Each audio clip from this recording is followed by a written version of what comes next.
Yes, my name is Richard Lynch, and I'm running for the House of Representatives in the 10th District of North Carolina. As a father of 3 and a grandfather to 7, I've seen things taking place in our country that I can no longer tolerate.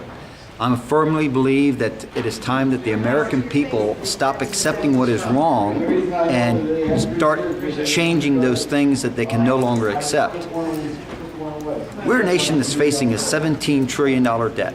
We have a totally dysfunctional government that's operating completely outside the confines of the Constitution, enacting rules, regulations, executive orders that are destroying our economy and replacing our freedoms with the force of government.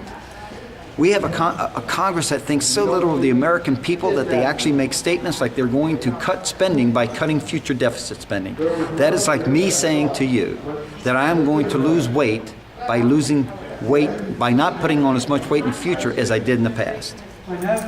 Folks, the fact of the matter is, we will not get to second base. We will not get off first base, as using a baseball adage here. In baseball, you can't get to second base if your foot is stuck on first.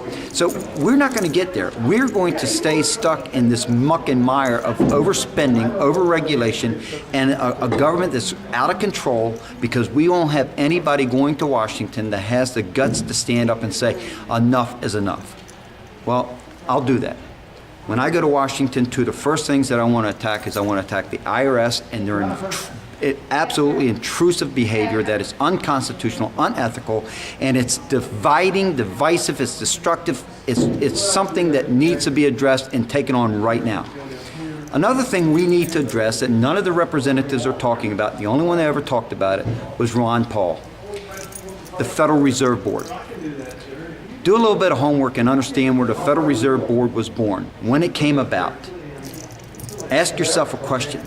How can, just ask yourself a question, how can a mechanical, an entry into a computer be money? How is that possible? Because that's what happens with the Federal Reserve Board. The Federal Reserve enters money into a computer, a figure, and that becomes a debt that we have to pay. It's wrong. It needs to be addressed. Our founding fathers were dead set against a central bank. We need to look into why they were set against that central bank. Those are the things I would like to address in my first term. And I hope that on May 6th, you will give me the opportunity to go to Washington and make those things happen.